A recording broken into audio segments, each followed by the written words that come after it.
नमस्कार हमारे प्यारे विद्यार्थियों। बोर्ड परीक्षा 2026 अब ज़्यादा दूर नहीं है। क्या आप भी कृतिका के लंबे उत्तरों को याद करने में घबरा रहे हैं? तो फिक्र मत कीजिए। आज के इस वीडियो में हम कक्षा 10 हिंदी की पूरक पाठ्य पुस्तक कृतिका के उन चुनिंदा और सबसे महत्वपूर्ण प्रश्न जो पिछले वर्षों में उत्तराखंड बोर्ड की परीक्षा में आए हैं, बोर्ड की परीक्षा में निश्चित रूप से पूछे जा सकते हैं। इस एक वीडियो के बाद आप माता का अंचल और साना साना हाथ जोड़ी पाठ से सभी प्रश्नों को याद कर पाएंगे और आपका एक भी अंक नहीं कटेगा। तो मित्रों, आज के इस वीडियो में हम बात करने जा रहे हैं उत्तराखंड बोर्ड परीक्षा 2026 के लिए कक्षा 10 हिंदी कृतिका के कुछ महत्वपूर्ण प्रश्नों को। तो मेरे साथ बने रहिए। आपके जो प्रश्न हैं और उनके मैं ऐसे उत्तर आपको दूंगा इस वीडियो में कि आप उनको लिखेंगे तो आपका एक भी नंबर कटेगा नहीं।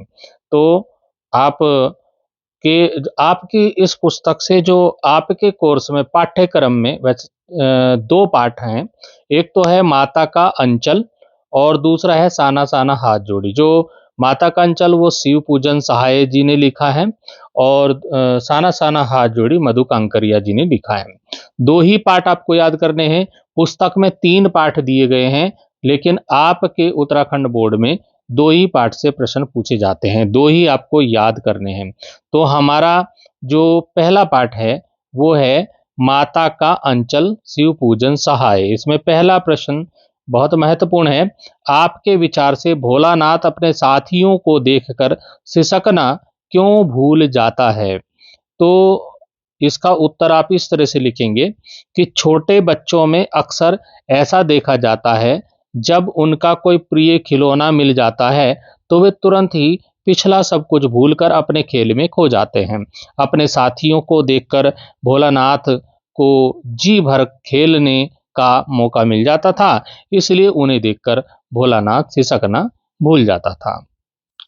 तो मित्रों, इस प्रकार से आप उत्तर लिखेंगे। दूसरा प्रश्न है हमारा कि माता का अंचल पाठ के आधार पर बताइए कि भोलानाथ का अपने पिता से अधिक लगाव था, फिर भी विपदा के समय वह पिता के पास न जाकर माँ की शरण क्यों लेता है? देखिए, इस जो माता का अंचल पाठ है वो पूरे पाठ में ये दिखाया गया है कि भोलानाथ का अपने पिता से ज्यादा लगाव है। वो अपने पिता के साथ ही ज्यादातर रहता था, लेकिन अंत समय जब विपदा का समय आता है, विपत्ति आती है, तो वह पिता के पास नहीं जाकर के अपनी माँ की शरण लेता है। ऐसा क्यों? तो इसका उत्तर हम इस प्रकार से लिख सकते हैं कि माता से बच्चे का ममत्व का रिश्ता होता है। वह चाहे अपने पिता से कितना भी प्रेम करता हो या पिता अपने बच्चे को कितना भी प्रेम देता हो, पर जो आत्मीय सुख माँ की छाया में प्राप्त होता है वह पिता से प्राप्त नहीं होता है। तो भोलानाथ का अपने पिता से अपार स्नेह था, पर जब उस पर विपदा आई तो उसे जो शांति वह प्रेम की छाया अपनी माँ की गोद में जाकर मिली, वह शायद उसे पिता से प्राप्त नहीं हो पाती।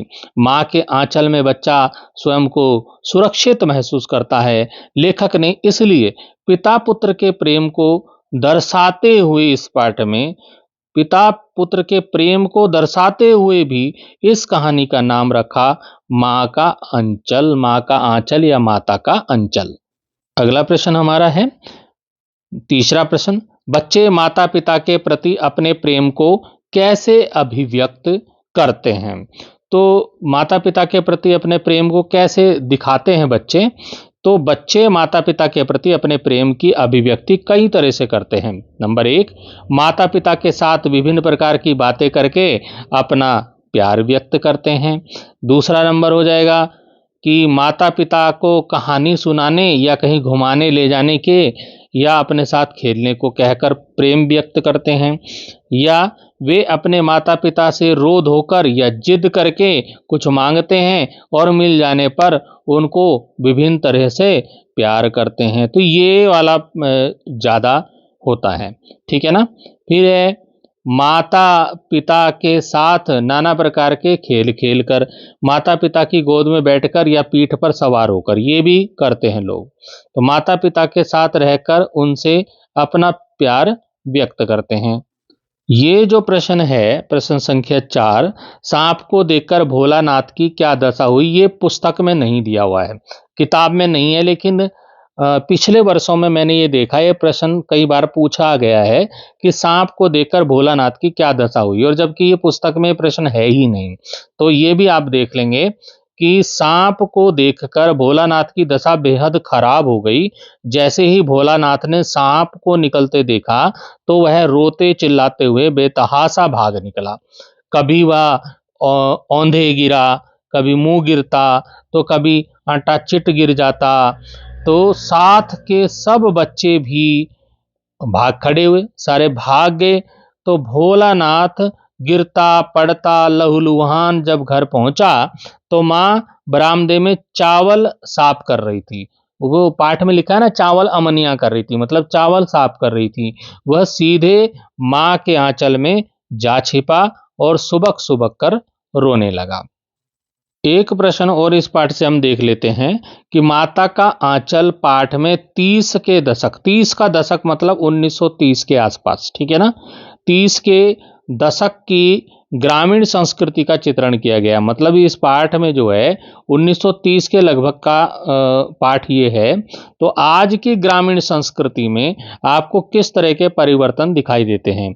मतलब 1930 के से जो गांव थे और आज के जो गांव हैं, ठीक है ना, 2026 के गांव, तो उनमें क्या मतलब आपको परिवर्तन अंतर दिखाई देता है। तो इसको, ये प्रश्न कुछ बार पूछा गया है, तो मैंने इसको भी ले लिया है। बड़ा सा उत्तर इसका लिखना पड़ेगा आपको। शिव पूजन सहाय द्वारा रचित माता का आंचल पाठ में 1930 के दशक की ग्रामीण संस्कृति का बहुत ही सजीव और मनमोहक चित्रण किया गया है। आज के समय में तकनीक और शहरीकरण के प्रभाव से ग्रामीण परिवेश में व्यापक परिवर्तन आए हैं। तो मुख्य परिवर्तनों को आप निम्नलिखित बिंदुओं के आधार पर समझ सकते हैं। तो इसमें आपको हेडिंग डालने पड़ेंगे। तो पहला, खेल और मनोरंजन के साधनों में बदलाव। कोई हेडिंग डाल के लिखता है, कोई बिना हेडिंग का लिख लेता है। जैसे कि उत्तराखंड द्वारा जो मास्टरमाइंड जारी किया गया है, तो उसमें तो बिना हेडिंग वाला है, तो वो भी आप लिख सकते हैं, और हेडिंग वाला लिखोगे तो ज़्यादा प्रभाव पड़ता है। तो खेल और मनोरंजन के साधनों में बदलाव, तो 30 के दशक का लिखना है, फिर आज का लिखना है। तो 30 के दशक में उस समय बच्चे घर की बेकार वस्तुओं जैसे मिट्टी के बर्तन, पत्तों, ढेले और चूड़ियों के टुकड़ों से खेलते थे। ये उनके खिलौने होते थे। उनके खेलों में सामुदायिकता और कल्पनाशीलता अधिक थी। जैसे खेती करना, बारात निकालना, मिठाई की दुकान लगाना, जैसे कि इस पाठ में दिया गया माता के अंचल में भोलानाथ के खेल के समान इसी प्रकार के थे। और आज की स्थिति में क्या क्या अंतर आया है। आज गांव में भी बच्चों के पास प्लास्टिक के खिलौने, क्रिकेट बैट और सबसे महत्वपूर्ण मोबाइल फोन आ गए हैं। अब बच्चे घर से बाहर सामूहिक खेल खेलने के बजाय कैसे गेम खेलते हैं, वीडियो गेम खेलते हैं। वीडियो गेम और यूट्यूब देखना अधिक पसंद करते हैं। और अब तो इंस्टाग्राम भी देखते हैं, फेसबुक भी देखते हैं। तो इस तरह से अब बच्चे पहले वाले खिलौनों में नहीं रहे हैं। जीवन शैली और रहन सहन में भी परिवर्तन आया है। तो 30 के दशक का जीवन शैली और रहन सहन कैसा था। ग्रामीण जीवन सरल और अभावों के बावजूद खुशहाल था। लोग कच्चे घरों में रहते थे और आपसी मेलजोल बहुत अधिक था। और आज कैसा हो गया, आज की स्थिति कैसी हो गई। आज की स्थिति है कि गांव का अब शहरीकरण हो रहा है। कच्चे घरों की जगह पक्के मकानों ने ले ली है। घरों में बिजली, टेलीविजन, फ्रिज और इंटरनेट जैसी सुविधाएं आम बात हो गई। सबके यहाँ ये सुविधाएं हैं। अब हम बात करते हैं अगले हेडिंग की, संयुक्त परिवार बनाम एकल परिवार। तो 30 के दशक में क्या था। पाठ में दिखाया गया है कि पूरा परिवार और आस पड़ोस एक साथ रहते थे।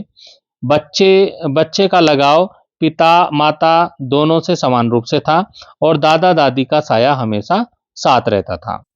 और आज क्या हो गया? आज की स्थिति, रोजगार और शिक्षा की तलाश में लोग शहरों की ओर पलायन कर रहे हैं, जिससे गांव में भी संयुक्त परिवार टूट रहे हैं और एकल परिवारों का चलन बढ़ गया है। अब खान-पान में क्या अंतर आया? खान-पान और पहनावा। 30 के दशक में शुद्ध दूध, दही, मक्खन और घर का सादा खाना मुख्य आहार होता था, मुख्य भोजन यही होता था। पहनावे में भी धोती, कुर्ता जैसी सादगी थी। और आज क्या हो गया? आज तो भाई जीन्स, पैंट, टी-शर्ट आ गए। तो आज की स्थिति कैसी होगी? गाँव में भी अब junk food, noodles, chow mein, chips और मोमोज वगैरह आदि की पहुंच हो गई है। पहनावे में धोती की जगह जीन्स और टी शर्ट ने ले ली है। अब बात करते हैं प्रकृति से जुड़ाव। तो 30 के दशक में क्या होता? बच्चे बागों में जाते थे, पेड़ों पर चढ़ते थे और बारिश में नंगे बदन नाचते थे। प्रकृति ही उनकी पाठशाला और खेल का मैदान थी, जैसा कि माता के अंचल पाठ में पढ़ने को हमें मिला है। अब और आज की स्थिति कैसी है? प्रकृति से वह सहज जुड़ाव कम हो रहा है और पेड़ों की कटाई, बढ़ते प्रदूषण के कारण अब वह पहले वाला नैसर्गिक वातावरण गांव में भी कम ही देखने को मिलता है। तो अब हम निष्कर्ष रूप में क्या कह सकते हैं? निष्कर्ष हेडिंग डालेंगे। जहां 30 के दशक की ग्रामीण संस्कृति में अपनापन और सादगी थी, वहीं आज की संस्कृति सुविधा संपन्न लेकिन भागदौड़ भरी है। आज भौतिक विकास तो हुआ है, लेकिन वह पुरानी सामूहिकता और भोलापन कहीं पीछे छूट गया है। तो मित्रों, ये थे माता के अंचल पाठ के प्रश्न उत्तर। और अब हमारा दूसरा पाठ आता है, साना साना हाथ जोड़ी मधु कांकरिया। बहुत महत्वपूर्ण पाठ है और ये दो पाठ हैं और दोनों से दो दो प्रश्न आपके पेपर में आएंगे। इस तरह से आपको 4 प्रश्न परीक्षा में पूछे जाने हैं, ठीक है ना? तो आप तैयारी रखें। अगला जो प्रश्न है इसमें हमारा, झिलमिलाते सितारों की रोशनी में नहाया गैंगटोक लेखिका को किस तरह सम्मोहित कर रहा था? तो रात्रि की समय की बात है, लेखिका मधु कांकरिया बाहर बैठी थी और आसमान देख रही थी, ठीक है ना? तो क्या हुआ कि रात्रि के समय आसमान ऐसा प्रतीत हो रहा था मानो सारे तारे बिखर कर नीचे टिमटिमा रहे हैं। दूर ढलान लेती तराई पर सितारों के गुच्छे रोशनियों की एक झालर सी बना रहे थे। रात के अंधकार में सितारों से झिलमिलाता गंतोक लेखिका को जादुई एहसास करा रहा था। तो उसे मतलब जादुई एहसास जैसा लग रहा था कि ये सब जादू है, जादू। तो उसे यह जादू ऐसा सम्मोहित कर रहा था जैसे कि मानो उसका अस्तित्व स्थगित सा हो गया हो, सब कुछ अर्थहीन सा था। उसकी चेतना शून्यता को प्राप्त कर रही थी। वह सुख की अतीन्द्रियता में डूबी हुई उस जादुई उजाले में नहा रही थी, जो उसे आत्मिक सुख प्रदान कर रही थी। अब हमारा जो अगला प्रश्न है, बहुत महत्वपूर्ण प्रश्न है कि गंतोक को मेहनतकश बादशाहों का शहर क्यों कहा? गंतोक को मेहनतकश बादशाहों का शहर क्यों कहा गया है? मेहनत करने वाले बादशाह, तो क्यों कहा है? मेहनत करते होंगे वहां के लोग, इसीलिए कहा गया होगा। तो पढ़ते हैं आंसर क्या होगा। गंतोक को सुंदर बनाने के लिए वहां के निवासियों ने विपरीत परिस्थितियों में अत्यधिक परिश्रम किया। पहाड़ी क्षेत्र के कारण पहाड़ों को काटकर रास्ता बनाना पड़ता है। पहाड़ी क्षेत्र था तो पहाड़ों को काटकर रास्ता तो बनाना ही पड़ता है। और पत्थरों पर बैठकर औरतें पत्थर तोड़ती हैं। उनके हाथों में कुदाल व हथौड़े होते हैं। कईयों की पीठ पर बंधी टोकरी में उनके बच्चे भी बंधे रहते हैं और वे काम करते रहते हैं। हरे भरे बागानों में युवतियां बोकू पहने चाय की पत्तियां तोड़ती हैं और बच्चे भी अपनी माँ के साथ काम करते हैं। यहाँ जीवन बेहद कठिन है, पर यहाँ के लोगों ने इन कठिनाइयों के बावजूद भी शहर के हर पल को खूबसूरत बना दिया है।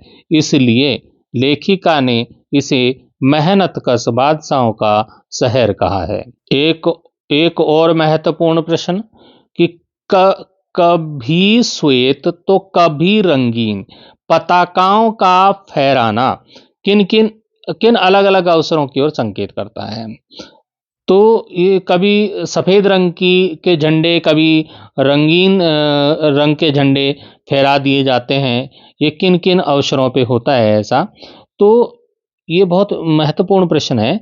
श्वेत पताकाएं तब फहराई जाती हैं जब किसी बुद्धिस्ट की मृत्यु हो जाती है। बुद्धिस्ट बोलते हैं जो बौद्ध धर्म को मानते हैं, जो बौद्ध धर्म को मानते हैं, बुद्ध की शिक्षाओं पर चलते हैं, वो बुद्धिस्ट होते हैं। तो जब किसी बुद्धिस्ट की मृत्यु हो जाती है तो सफेद रंग की पताकाएं फहराई जाती हैं। जब किसी बुद्धिस्ट की मृत्यु होती है तो सफेद रंग की पताकाएं, श्वेत रंग की पताकाएं फहराई जाती हैं, और ये पताकाएं शहर या कस्बे से दूर किसी वीरान जगह पर मंत्र लिखित 108 पताकाओं को फहराया जाता है। कितनी होती हैं? मंत्र लिखित 108 पताकाएं, ठीक है, वीरान जगह पर फहराई जाती हैं, शहर कस्बे से दूर, और इन्हें उतारा नहीं जाता है। यह समय के साथ साथ स्वयं ही नष्ट हो जाती हैं, बारिश से, सर्दी से, गर्मी से अपने आप नष्ट हो जाती हैं। इनको उतारते नहीं हैं बुद्धिस्ट लोग। और रंगीन पताकाओं को किसी शुभ या नए कार्य की शुरुआत के समय ही फहराया जाता है। तो ध्यान रखें, श्वेत पताकाएं जब किसी बुद्धिस्ट की मृत्यु हो जाती है, रंगीन पताकाएं जब किसी शुभ कार्य या नए कार्य की शुरुआत हो तब इनको फहराया जाता है। अब हमारा अगला प्रश्न आता है कि लॉन्ग स्टॉक में घूमते हुए चक्र को देखकर लेखिका को पूरे भारत की आत्मा एक से क्यों दिखाई दी? तो क्या होता है, जो बुद्धिस्ट लोग होते हैं उनके यहाँ एक चक्र लगा रहता है, घूमता हुआ चक्र।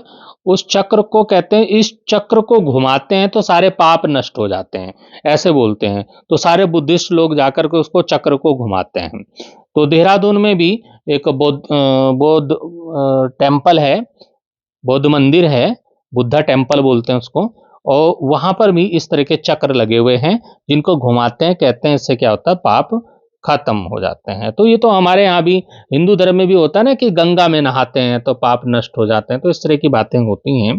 तो यहाँ पर लेखिका को लगा कि पूरा भारत एक सा ही है, सब जगह ऐसी बातें होती हैं। तो कहते लॉन्ग स्टॉक में घूमते हुए चक्र को देखकर लेखिका को पूरे भारत की आत्मा एक सी दिखाई दी, क्योंकि लॉन्ग स्टॉक में घूमते हुए चक्र को देखकर लेखिका ने जब जितेन नार्गे से, जितेन नार्गे कौन था? जितेन नार्गे उनका गाइड था। कभी प्रश्न आए जितेन नार्गे कौन था? जितेन नार्गे गाइड था, जो रास्ता बताने वाला, गाड़ी चलवाने वाला, तो उनको घुमाने के लिए जो साथ में आया था उसे जितेन नार्गे उसका नाम था। तो जितेन नार्गे ने जितेन नार्गे से उसके बारे में पूछा तो पता चला कि यह धर्म चक्र है, इसे घुमाने पर सारे पाप धुल जाते हैं, प्रेयर व्हील बोलते हैं उसको, ठीक है ना। यह सब जानकर लेखिका सोचती है कि भारत में लोग अब भी मानसिक संकीर्णता तथा अंधविश्वासों से मुक्त नहीं हुए हैं। तो उसे लगा उसे लगा कि पूरे भारत की आत्मा एक सी है और सारी वैज्ञानिक प्रगति के बावजूद उनके अंधविश्वास और पाप पुण्य की अवधारणाएं एक सी हैं। जैसे कि मैंने बताया हिंदू धर्म में भी कि बोलते हैं कि गंगा में स्नान करने से क्या होता है, पाप समाप्त हो जाते हैं। एक बहुत ही महत्वपूर्ण प्रश्न निकल के आता है कि कटाओ, कटाओ एक जगह का नाम है, ठीक है ना।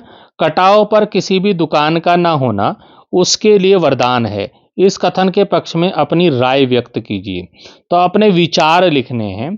तो क्या विचार, जो सबसे बेहतर विचार हो सकते हैं वो मैंने यहाँ पर दिए हैं कि कटाओ भारत का स्विट्जरलैंड कहलाता है। यह पूर्णतः प्राकृतिक स्थल है और हिमालय के बीच में बसा है। यहाँ अभी पर्यावरण प्रदूषण का असर नहीं है। कटाओ पर किसी भी दुकान का ना होना उसके लिए वरदान है। क्यों है वरदान भाई? वरदान है क्योंकि दुकान आदि ना होने खुलने के कारण वहां व्यवसायीकरण ज्यादा नहीं फैल पाया है। यदि कटाओ में किसी प्रकार की दुकान होगी, यदि कटाओ में किसी प्रकार की दुकान होगी तो निश्चय ही दुकान से खरीदारी करेंगे और खरीदारी करके उससे बचा हुआ कागज, प्लास्टिक, पानी की खाली बोतलें, टीन के डिब्बे आदि पहाड़ों पर ही फेंक देंगे, जिससे कटाओ में पर्यावरण प्रदूषण की समस्या खड़ी हो जाएगी और दुकान न होने के कारण लोग वहां बड़ी संख्या में नहीं आते हैं और लोगों के ना आने के कारण वहाँ क्या है, कूड़ा करकट नहीं फैलता है। तो यही इसीलिए लेखिका ने यहाँ पर कहा है, जितेन नार्गे ने भी कहा है कि कटाव पर दुकान का ना होना उसके लिए वरदान है। अब यहाँ पे अगला प्रश्न आता है, प्रश्न कि देश की सीमा पर बैठे फौजी किस तरह से की कठिनाइयों से जूझते हैं, मतलब संघर्ष करते हैं, हमारा उनके प्रति क्या उत्तरदायित्व होना चाहिए। तो देश की सीमाओं पर बैठे फौजी उन सभी विषमताओं से में जूझते हैं जो सामान्य जनजीवन के लिए अति कठिन है, वह निम्नलिखित हैं। इस तरह से आप नंबरिंग करके लिख सकते हैं कि वह एक ऐसे स्थान पर रहते हैं जहां गर्मियों में भी तापमान माइनस में चला जाता है, मतलब गर्मियों में भी तापमान माइनस में जाता है, ऐसी जगह पे फौजी लोग भी रहते हैं।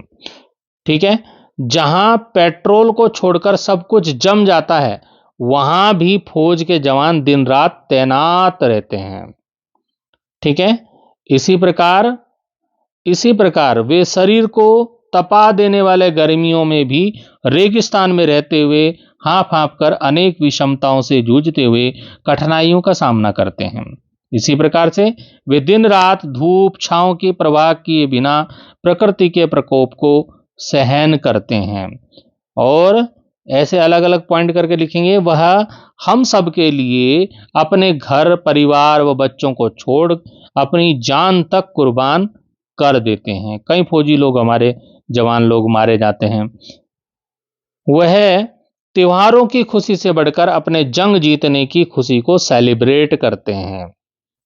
और इन्हीं के कारण हम अपने घरों में चैन की नींद सो पाते हैं। चैन की नींद, ये गलत लिखा है यहाँ पे, तो चैन की नींद सोते हैं और उनके प्रति हमारा उत्तरदायित्व यह होना चाहिए।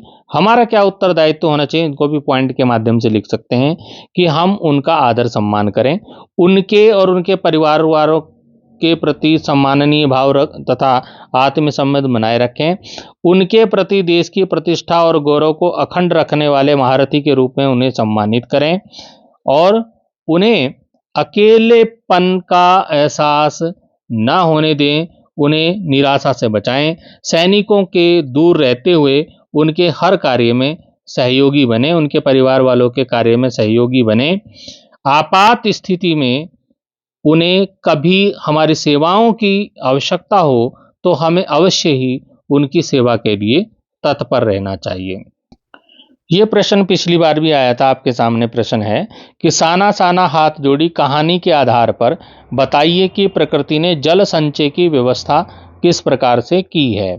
तो कुछ बच्चों ने तो बहुत बढ़िया करके लिखा था और कुछ ने अच्छी प्रकार से इसको नहीं लिखा था, तो उसमें मैंने कुछ एक आध नंबर कटौती की थी, जिन्होंने इसको अच्छे से नहीं लिखा, लेकिन जिसने अच्छे से लिखा उसका हमने कोई नंबर नहीं काटा, पूरे नंबर उसको दिए थे। तो ये प्रश्न इस प्रकार से इसका उत्तर लिखिएगा कि हिमालय के हिम शिखर पूरे एशिया के जल के भंडार व स्रोत हैं। ठीक है, सर्दियों में इन शिखरों पर बर्फ जम जाती है, अर्थात बर्फ के रूप में जल संग्रहित हो जाता है। गर्मियों में जब सभी जगह पानी के लिए त्राही त्राही मचती है, तो यह बर्फशिलाएं पिघल पिघल कर नदियों में जल के रूप में पहुंचती हैं और जन जन के सूखे कंठों को शीतलता प्रदान करती हैं। इसमें आप और भी विस्तार से बता सकते हैं कि नदियों से, बारिश से पानी वाष्प के द्वारा कहाँ पहुंचता है, वाष्प के द्वारा बादलों में पहुंचता है, फिर बादलों से वर्षा होती है, बारिश होती है और पहाड़ों पर बर्फ पड़ती है, तो वर्षा के द्वारा, बर्फ के द्वारा पानी नदियों में पहुंचता है। तो इस प्रकार से आप जल चक्र भी समझा सकते हैं।